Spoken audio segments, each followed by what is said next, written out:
Welcome, ladies and gentlemen, to the Snake Pit Podcast, your one and only stop for all things entertainment, all things homegrown. Coming to you out of Toledo, Ohio, I'm your host, Jake Pilewski. You can follow us at jakepilewski.com. That's Pilewski. The Snake Pit. Ladies and gentlemen, I am joined here, Snake Pit Podcast, the first time coming from Wesley's Bar on Adams. This time I'm joined, well, you know her very well, but joined by Kyle White. Kyle, what's going on? Not much. I haven't been here in a while. It's pretty cool. Yeah? I don't think I've been here since Micah has owned it. Okay. Great dude. Yeah.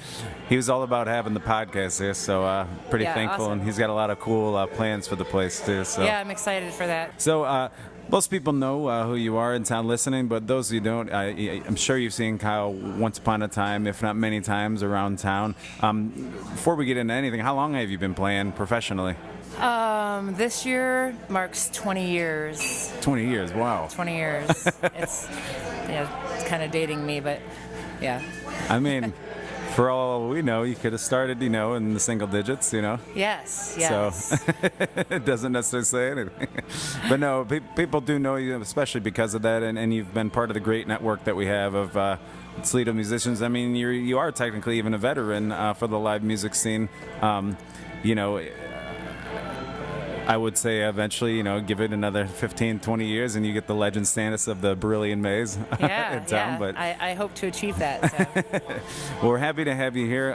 Before we get too much further into it, I want to give you the first 5 question treatment as I do with artists, the little get to know you show and tell part. So okay. The first 5. First and foremost, what was your first full album or cassette or CD, whatever medium it was, on that you owned? I actually brought a prop. Well, it's not a prop, it's actually it. And this is when we need the video feed. It is Yo Mo Rap. Yo Mo Rap? What exactly is on cassette. that? From 1989. 89, all right. Yes, and the reason that I bought this, and I think I got it at Camelot at Northtown Mall. Yeah. Is because it had Roll with Kid and Play by Kid and Play on it, and LL Cool J. There's a compilation, Yo Mo Rap. So this was before now that's what I call music collections. And, yeah. Oh, look at the artwork. Yeah. We'll provide There's pictures for this. There's even pictures on the inside. It's pretty awesome. There's some Def Jam on there. Wow, this is. I do remember a lot of the Enemy. artwork looking like this though, right around 89.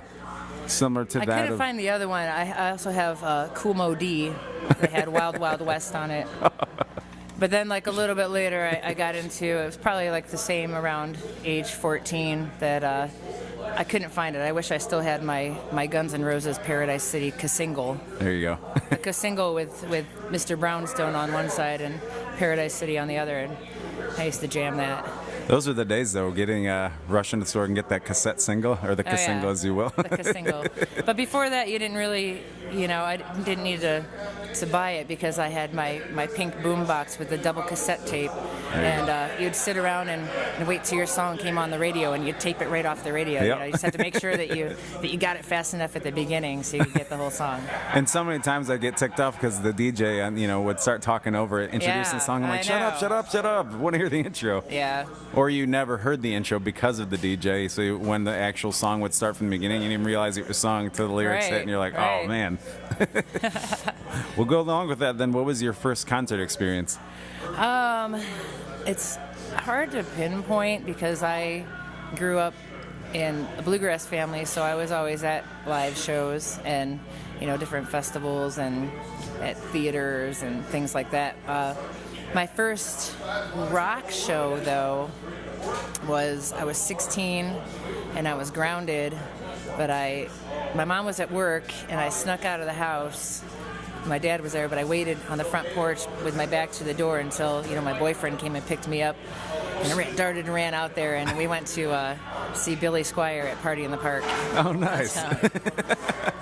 Yeah, I was going to say, what I had to think about, because when I asked you your first concert experience, clearly growing up in a musical family, it was probably before you can even remember at times. Yeah. I think the first one that that was free, Party in the Park. And man, those were that was great when we had that going on. But the first one that I actually bought a ticket to, I was 19, and it was Nine Inch Nails with Pop Will Eat Itself and the Jim Rose Circus at the Sports Arena. Wow. So that was a great show. And I'm thinking that was like 94. 94, 90, yeah. My brother was really into them, and well, he got me into them. I think I was the only early elementary school kid that was really into Nine Inch Nails. Yeah. Pretty Hate Machine is still one of my favorite albums of all time. Yeah, it's brilliant. Yeah. And he's still doing the stuff today. Oh, He's yeah. making soundtrack scores and all sorts of stuff. Yeah, he's a pretty brilliant musician overall. If you could have a dream duet or dream collaboration, and I mean, you're a songwriter and performer, and you've done production yourself, so would there be a dream duet collaboration when it comes to performing, songwriting, and producing, or each? I mean, songwriting would be awesome, like John Prine or, somebody like that. That's just an amazing songwriter. Performing, or even in songwriting too, I really love Brandi Carlile. I think is amazing songwriter and performer, and so that would be awesome. Gosh, there's just so many to think about, Well, and you've collaborated with a lot of people around here, though, too. I haven't done a lot of co-writes. The very first time I co-wrote, and it was when I first started writing, I mean, other than like all the little bubblegum poppy stuff that I wrote when I was like, junior high and stuff, but was with Bob Stevens, and I was probably like 23 or 24 years old, and we wrote probably a handful of songs, and then I didn't, and for a while, and then just recently, probably like a year or so ago, or like 2 years ago, Mike Fisher and I co-wrote a bluegrass song, which was really cool. Oh, nice. And then I'm hoping to still get it started, but I'd had this dream for a long time that I wanted to do this thing called the Monday Night Sessions, where you come over to my house, I'll cook you dinner, and you sit down and you actually have to have a song like written and roughly recorded within that Monday night. Like it has to be from beginning to finish, and have at least like the structure down so you don't forget it, right. And I only had done it one time before, because I, the whole got pregnant and put things off for a little while, and I understand. And and I was a 7-month-old and everything. So, but Jeff Stewart and I, he came over one night and I made a bunch of spaghetti, and I think we finished the song. It ended up being a really good song. Have it down. I don't think he's heard it since, but it took like 2 bottles of wine. And probably about 3 or 4 hours, but so I'd like to continue that because there's so many people that I want to write with. Yeah, well, it's a wonderful concept too. I mean, that's I feel like there could be some video, some live feed, in a podcast form, and then actually, have people get to hear the final product. I mean, right. Since you do the production side of things too. Right. Yeah. And so I mean, I've talked about it with Carrie Langendorfer and Megan Leslie and Ashley Kelly and just different people that I've brought it up that I wanted to do that with. And Gina, I asked her, she's like, I'm not a songwriter. I'm like, yes, you are. I'm like, come over and you're going to write a song with me. All right. So yeah, you never really know until you really try it. Exactly. So I'm like, you're a singer, you have the melodies in your head and the lyrics. I'm like, you can be a songwriter. So. Yeah, you get to write with the right people, so it's I love the concept. Yeah, I could have sworn that you and Jeff played it one of those nights when Dirty Bird did rounds. He hadn't heard it, and I'm like, you'll remember. We'll start playing. I'm start playing it. You'll remember. And for the most part, I think you did. Yeah. So. I love it. Well, then this is always a fun one to pick people's brains on because we all have these. But what would be your a two-parter, your most embarrassing moment on stage or off stage as a performer, as an artist, and then a most humbling experience as well? Well, most embarrassing, I probably have a few of those, but I remember one time, and I was actually put on a 1 tequila shot or 1 drink with tequila in it limit. at Primetime North, or it might have been Club Sandwich at the time, and it was back in the heyday of the cover bands, and when people were lined up around the corner to get into the bar to dance to the cover bands, and Right. I had spent 2 weeks. It was when I was in Tito Slack a long, long time ago. I spent a couple weeks like making these T-shirts. Like I made them all, printed out the iron-ons, and ironed them all on, by hand. And this guy who was in another band who. I don't want to say the band's name, but I don't think he even plays music anymore, but had his girlfriend go up and steal the T-shirts off the stage while I was singing. And our bass player, Rich, he's like, "Guys, stealing T-shirts." So I probably had like 3 shots of tequila, and tequila is not my friend. So I'm like in the microphone, I'm like, "You effing bitch!" Like Kip was there, I'm screaming, I'm like, "I'm gonna kick your ass!" Like it stopped in the middle of the song, So that was pretty bad.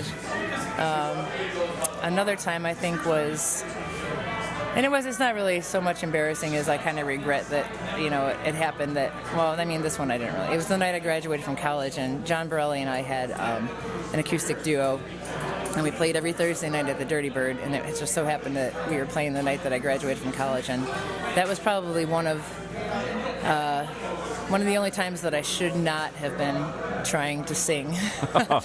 So a little too celebratory. A little bit. Yeah. That's all right, though. That tends to be a theme on here when I ask people some embarrassing stories. A lot of times it has to do with maybe not too much to drink, sometimes just the wrong series of drinks. Yes. That wrong happened. bad timing. Yeah. Well, especially you do it as much. You get on that stage enough times, and it's just right. And then that was all in my 20s anyway. Right. So we'll use that as an excuse. There's lots of holes in my 20s anyway. So. Well, and it was graduation, right? So it was, yeah. So props there. I did manage to do it. So. And then what about humbling experience, or would you kind of put those all together? Yeah, I guess. One humbling experience that I had, it was kind of like what the, Yeah. When probably about, I'd say probably 12 or 13 years ago, I was playing at Doc Watson's every Sunday night, and Mick Mason, I don't know if you know Mick. He I don't think he's playing with Arctic Clam anymore, but he did. But he was a guitar player in Tito Slack. That's right. Yeah. For a long time, and he was teaching guitar out at Owens, and he's like, "Hey, I have this kid, this student. Can I bring him out, and can he sit in with you, get some live exposure and experience?" And I'm like, "Yeah, sure," because I love doing that. Like, love having people come and sit in with me and get the experience of playing out. So in comes Mick with Chris Shutters. He was 19 years old. And I'm like, "Oh, awesome, great kid, really nice." I call him a kid, he's not a kid, he's a man now, but he was a kid then.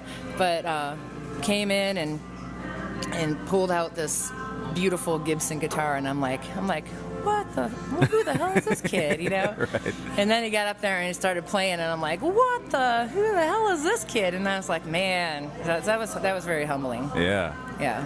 I bet. Anybody most know who Chris Shutters is in town, and 19, that would have been kind of cool though to see him in the raw early form. Yeah, he came out. I think he came out a few times and sat in when I was playing there. Yeah. So yeah. Well, I'm sure it's probably similar to I would imagine in your year, around that same age, probably had those times where you got to sit in with somebody in the same kind of. Yeah, and obviously he was a far better guitar player than I would ever expect to ever be, but it was great. Like when I was younger and I first started playing guitar, because I didn't join a band or start playing guitar until I was 22. I'd always played like stringed instruments when I was younger. I played violin, I played cello. I gave it up for a while in high school because it wasn't the cool thing to do anymore. Right. I couldn't eat lunch with my friends and go to orchestra at the same time, but when I started singing in a cover band, I'm like, well, I don't want to just be a singer. My dad had bought me a guitar when I was 18, and I, picked it up every 2 or 3 months and played with it for 10 or 15 minutes, and then was never really serious about it. So when I started singing, I'm like, I don't want to just be a singer. I want to play too. So that's when I got serious about it. So when I started, a couple, 2-3 years into playing and being able to play and sing at the same time and stuff, it was great. Like Greg Aranda, I used to do a bunch of shows with him as a duo, and nice. That way I could get my chops up and play and sing, and he would play and sing, and then John Borelli and I had a duo for a while, so they both kind of like took me in and kind of honed me for the solo act. Yeah, great mentors to have there. That's for sure. Well, then, going along, what is there anything that pushes your buttons or motivates you when it comes to writing, when it comes to being a performer? My biggest pet peeve as a performer, and lately I've actually made the comment, if I see somebody on Facebook Live, I'll say, tell them to turn that TV off. Right. If someplace has a TV on, behind me, I'm like, that's my biggest pet peeve as a performer. And another one is I actually have a song half written about it. It's called Songwriter in a Sports Bar. Oh, yeah. And it's about playing somewhere and everybody that is there is sitting at the bar with their back turned towards you, cheering at the screen. So yeah. Yeah. And it's like this really odd mashup of two very, very different worlds. Yeah, exactly. Where, if you have the sports bar, you're already paying for the entertainment via your cable or satellite bill. Right. So it's odd to have then the live music entertainment aspect of it. Not that we hate, having that opportunity. Well, sometimes there, but in that situation, there's always that one table that's there, to listen to the music. So it makes it worth it. So. Yeah. And then you essentially play to that table. Exactly. What do you want to hear? Yeah. You are my best friend for tonight, and maybe for a while. Absolutely. No, that's a big one I've heard from a lot of people, and it's I said we understand the bar's got to make their money no matter what, and but yeah, especially as a songwriter, right. You're not just there to fill air, you're there to actually hone your craft. So right. Definitely, what motivates me is all the other songwriters in Toledo, and I just told Carrie and Megan, who just had their release party for Amelia Earhart's, I'm like, that it was a couple nights after that I had finished a song that I had been working on for a while, and I'm like, thanks for lighting the fire up under my ass, Yeah. Go home and work on stuff. Right. So. It's friendly competition that makes us all better, really.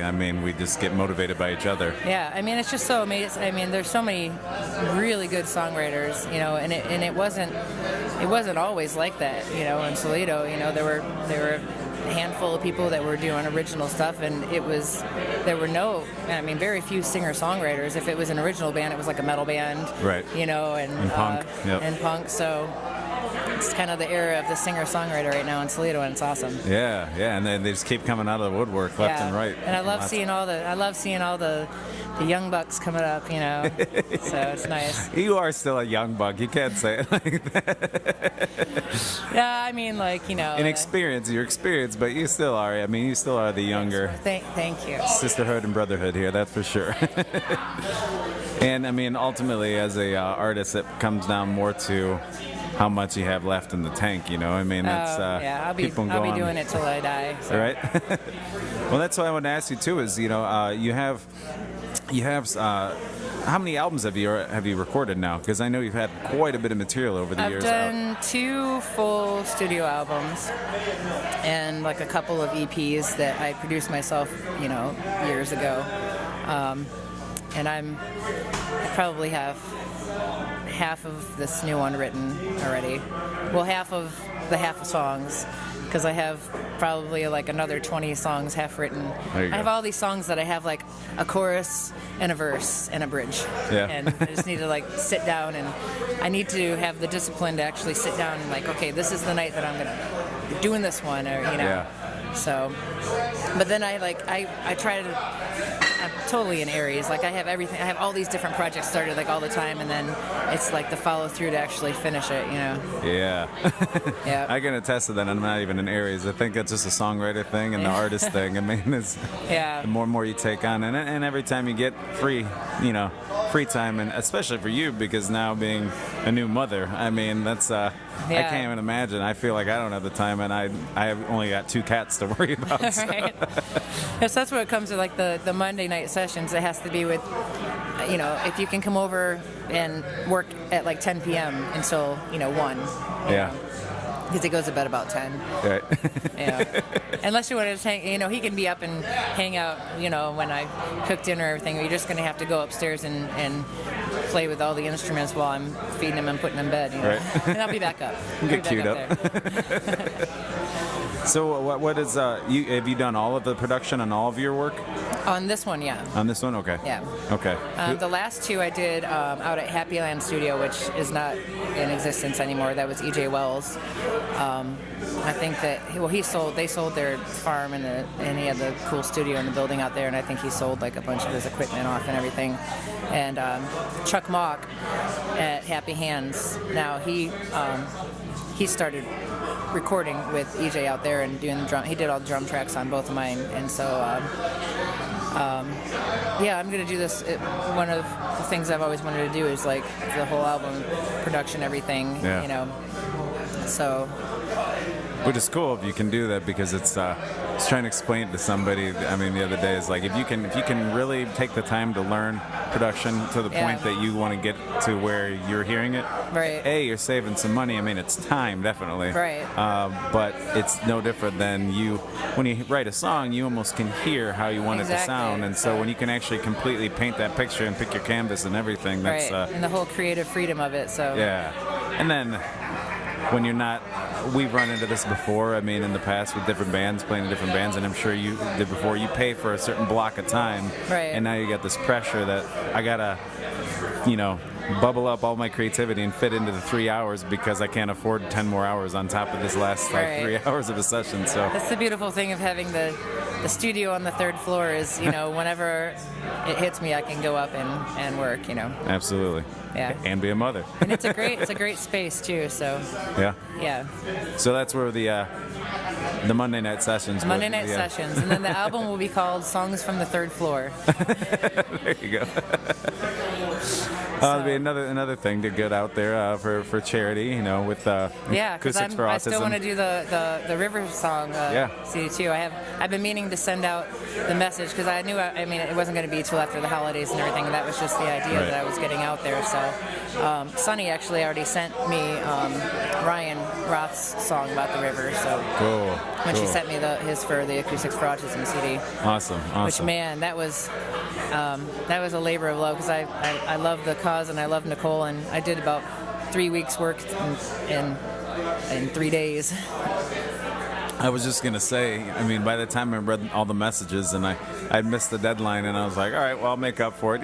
That's I'm sure it'll be an amazing thing. And so for Acoustics for Autism, if you want to talk about that a little bit. Yeah, I just checked in, sent Nicole a message that it's going to be delivered between the 23rd and the 28th, I think.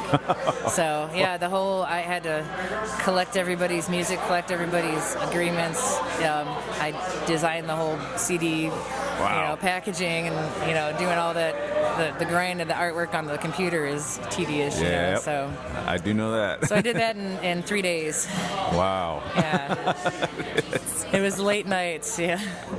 But I got it done, and then I was like, but I do really good. I do my best work under pressure, and so that worked out. Yeah. So that'll be available at Acoustics for Autism? It will, yeah. So, wow. It's the 10th annual compilation CD. So. Very cool. How many artist songs are you getting? There are 18 on there. 18, very cool. And all that's proceeds? What could fit. Yeah, cool. All proceeds for Project I Am. Project I Am, awesome. Dang. Yeah. So, but yeah, the river songs. I'd like to find a charity to, have that benefit. And I really want to pick Michael Miller's brain, who was behind the Free Press when they did the Christmas, the Christmas and the Red, White, and You, and I think they benefited both. One was Make-A-Wish and one was the Red Cross. But I'd like to find, something to do with music, maybe. Yeah, music education. Yeah, or, something. Or there's a handful of them out there. I know even some that try to put instruments and lessons into children's, reach too. Right. So that could be cool. Cool. If not something like that, then if there was a cool environmental Protect the Maumee River, charity, but I don't know. I kind of looked online and did a little brief search, and I couldn't really find anything that was local that that wasn't funded by the state or the government. So. Well, heads up, everybody. Anybody listening to this, we want some ideas for a charity. It's going to be a compilation CD, and all the songs are going to be local singer-songwriters that have written a song about the Maumee River. That mighty muddy Maumee. Exactly. Awesome. So then, I love your song, by the way. Thank you. That's awesome. Of course, I had to do the video to go with it because That's actually where my idea came from. I'm like, oh, that's awesome. I'm like, I got a river song, and then I had heard Ryan Dunlap's river song a while ago. Yeah. I'm like, I bet other people have songs about the river. So. Well, that's the thing, and I'm sure you can agree with that. Is that growing up, you hear all these great, classic rock tunes, these great, country tunes talking about where they're from, and I'm like, there's not a lot of people around here. I mean, you have, but there's a handful of songwriters out here that have made some cool songs that have talked about the area, but there's not, it's always a challenge to how do I incorporate anything about the area without coming across too much like a jingle, you know what I mean? Right, you don't want it to sound like a straight up commercial. But I mean, you have songs talk about Muscle Shoals, and you got songs talk about, down in Oklahoma and Mississippi, and so it's there needs to be more songs about Toledo, Ohio, and the Maumee River. So we got a great thing coming here. So it's and it's ever building. So especially some of the folks on here have talked about all these kids coming out of TSA and stuff. It's just mind-boggling. Yeah, Everyone's coming in and playing in these bars, and I don't think a lot of them can even get into the bars, but they're one Caden Chase. Yeah. I met him when I did I did a workshop at the Guitar Fest at the School for the Arts, and I met him, and his dad used to bring him out, and he's just amazing. That kid's fingers are hey, you were definitely meant to play the guitar. Right. Well, let me pick your brain as a songwriter. I try to do that with anybody that comes on that does write. Do you have? I know you had mentioned earlier you've got a lot of choruses and verses and bridges sitting around. Is there a certain way, a certain method you take approach to songwriting, or do you just get some stuff in your head and try to hash it out? Well, my phone is filled with snippets of voice notes. There you go. A lot of it is when I'm driving, and I'll think of some lyrics and a melody, and I really don't have a set system. Sometimes I'll just be sitting around and just come up with a little riff, and I'll record that on my phone. Yeah. So, and then every once in a while I'll just. A lot of times when I'm driving, if I'm driving up to northern Michigan, I'll just play them all the way through. I'm like, oh, I forgot about that one. It's from 2 years ago. I'm like, oh, I should work on that one, So, and then other times I still have all of my poetry notebooks from junior high on. So sometimes I go back and look at things that I was writing when I was 14 years old, and try to think of something that it could be relative to this time and things like that. But no set system. It's all kind of sporadic, and what I really need to do, and what I'd like to do, because most of all the songs that I've written, except for the one with that I wrote with Jeff, they're all very personal, with my own personal experiences. I'd like to, and I actually have some songwriting books, and one of the things to do is to sit and try to write objectively about a story, or so I'd like to try to do more of that, but it's harder than writing about yourself. Right. Well, and most songwriters do write from their own personal experiences, and that's what makes it honest. And yeah, I like the concept of you going back to old ideas, though, because we might have this what seems like brilliant idea when we're younger, and it can be a week ago, it can be 10 years ago, Toledo. Yeah. And it's cool because maybe something 15 years ago, you didn't know as much musically, or you weren't as much of a critic musically then as you do become the more you do it. Right. But it's cool to kind of pick that raw idea and then apply now what you know, because it's kind of like being wise to your younger self then too. I mean, I try to do that myself, and it changes everything. Yeah, like absolutely. perception. It's just you can continue to play and continue to grow. So, do you have a set schedule? There were a lot of places that you frequent, because I know for a while there was, I always would see Kyle White, this place, this date, all the time. Like, is there a set schedule rotation, or is it? I don't really have anything that's, set on it. Well, actually, the only one that I do have that's set is the first Wednesday of every month. I'm at the Four Horsemen.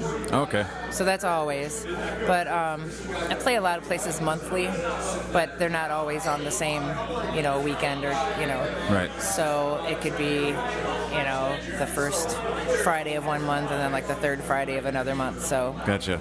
I actually have to update my website because that's another thing. That when you do it all yourself and you're doing all the technical and all the business stuff along with the artistic side of it, it's very time consuming, and it's hard to find the time, especially now to sit and to do it. So when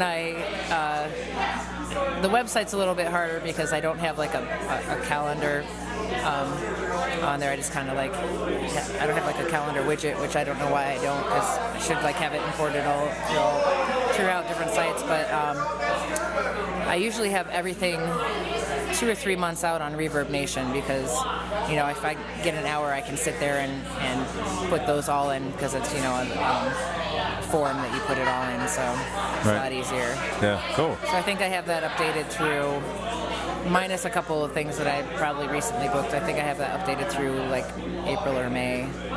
So I usually go in once a month and try to put all those dates in there. So well, most people don't make plans outside of 1 or 2 weeks anyway. Yeah. So Reverb Nation, it's on there. Right. Cool. And then you can, Facebook posts it for me. So. Yeah. So I want to ask too, is that juggling a lot anyway, but then how do you find the balance? It's kind of a two-part question. How do you find the balance of being a mother and then still a live performer? And do you find that it changes now, being a mother, your perception of when it comes to being an artist, when it comes to being a songwriter even? I don't think it's really changed my perception, other than the fact that a lot more things make me cry now. Like any commercial that has like a baby or animals in it, like I'm bawling. I'm like, no!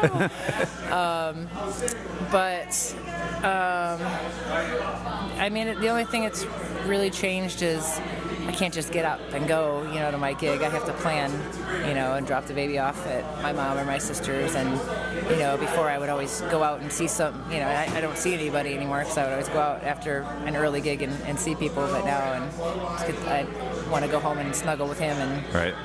So, I'm definitely more of a homebody, that's for sure. Yeah. All my laundry is mostly pajamas now, so. Well, that sounds wonderful. Yeah, it's a great life. Pajamas and spaghetti dinners and songwriting sessions. Yes. I mean. And I usually do a lot of my playing and sitting around and working, even playing the guitar at home after he goes to bed, because it's it's very takes a lot of energy and attention,